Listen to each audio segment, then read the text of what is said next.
Now, if you're quite new to FF7 and you want to investigate the romances, you may have been tricked into thinking there's only one, Tifa. But today I want to make the case that Aerith is, without question, the perfect girl for Cloud Strife. And no, not just because she can literally throw healing spells at him when he's in a grump, although that certainly doesn't hurt. I want to show you why she doesn't just fit into Cloud's story, she changes it. Now, before we get into Aerith's many virtues, we have to talk about Tifa, because Cloud and Tifa are passionate, they're romantic, they have that we grew up together, we've seen each other at our worst kind of energy, and that connection can be intoxicating. But here's the catch, they're also inherently broken. Why? Because whenever they're together, they drag each other back into trauma. Tifa is Nibelheim. She's the girl Cloud fixated on, the pretty, charming girl. However, she's also the fire, the guilt, the promises made and broken. Being with her means Cloud can't escape the shadow of what went wrong. It's like meeting up with your high school sweetheart after 20 years and realizing every conversation still circles back to the night of the prom disaster. Passionate, sure.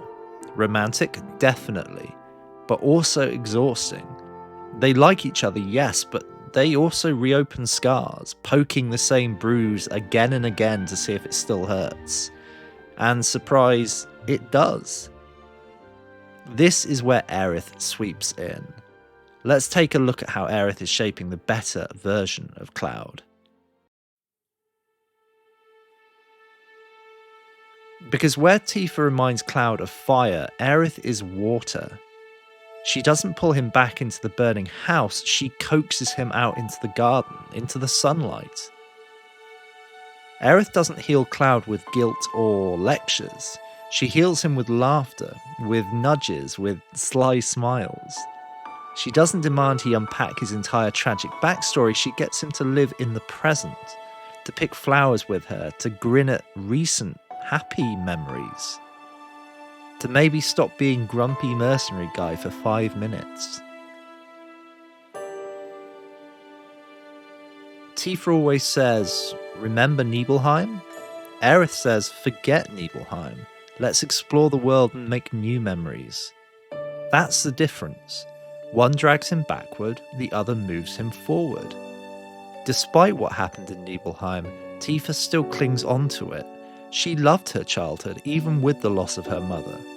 It's natural for her to seek solace in that. But that's not what safety and happiness means for Cloud. He needs something new. And let's be clear, Aerith is something new. She isn't another thread tied to Cloud's past. She didn't grow up in Nibelheim. She doesn't remind him of broken promises. She's fresh air, a clean slate, a chance to write a new chapter instead of endlessly rereading the same one. Tifa is a footnote in Cloud's trauma journal. Aerith is the beginning of an entirely new book. And for someone like Cloud, who has been narrating the same unhappy prologue for years, that's huge. And it's not just about memories. Let's talk about communication. Because let's be honest, Cloud is not a great conversationalist. He's the embodiment of an ellipsis. Tifa, bless her, also struggles. She hesitates, she holds back, she worries about saying the wrong thing. Put the two of them together and it's like watching two introverts at a restaurant, both starving but too shy to order food. Nothing happens, nobody eats. It's cute to watch as a spectacle, but we're talking about what's perfect for Cloud, not what's perfect for the player. Aerith, on the other hand, is a great communicator. She fills the silences, asks the questions, teases him, doesn't let him retreat behind his spiky hair and monosyllables. She gives Cloud an emotional cheat sheet. She makes conversation not just possible, but fun. And crucially, she never makes him feel inadequate for not knowing what to say. She meets him where he is and gently coaxes him a little further. Cloud doesn't need another person to climb up beside him, he needs someone who can bridge the gap. Aerith does that.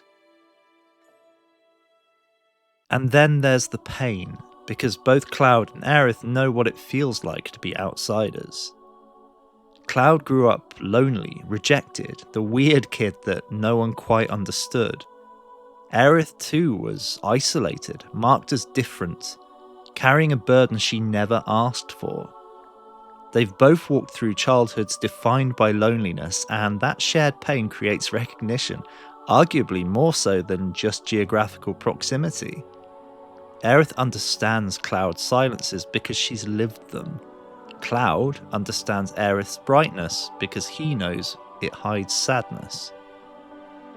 They mirror each other, two lonely kids who grew up learning how to mask pain, and who now see through each other's disguises. That bond matters, because it isn't built on shared trauma in the sense of let's wallow in it, it's built on empathy. I know what that silence means, I've been there too. That's a foundation for love that isn't destructive but profoundly healing. And let's not forget, Aerith brings joy. She is playful, mischievous, sometimes infuriatingly so. She drags Cloud into misadventures, pokes fun at his seriousness, refuses to let him stay locked in his fortress of angst. She reminds him there is life outside pain, and honestly, Cloud needs that more than he needs anything else. He spent his entire life being defined by trauma, by what he lost, by what went wrong. Aerith is the person who teaches him how to be defined by joy. And here's the kicker. Aerith chooses Cloud, not because of his strength or his sword or his self-appointed hero act, or even because of Zack, but because she sees the vulnerable, lonely boy inside him and likes him anyway. That's huge. Most people in Cloud's life want the soldier, the mercenary, the protector, the hero. Aerith just wants the person. That's why she can reach him in ways no one else can. She doesn't need him to be perfect, she just needs him to be present. It's also worth pointing out how balanced they are together. Aerith brings lightness, but she's not naive. She has her own pain, her own shadows. Cloud brings caution and gravity, but he's not hopeless. Together they're like a seesaw that finally levels out. Without Aerith, Cloud sinks into heaviness. Without Cloud, Aerith might drift too far into whimsical deflection. Put them together and they steady each other. That's not just romance, that's partnership. Now, does this mean Tifa isn't important? Of course not. Tifa is a huge part of Cloud's story. She's family, she's history, she's love in her own right. They're fun to watch due to this extended will they won't they. But romance isn't just about who we've known the longest or who is most fun to watch as a spectacle. It's about who helps us grow, who helps us become ourselves. And in Cloud's case, that's Aerith.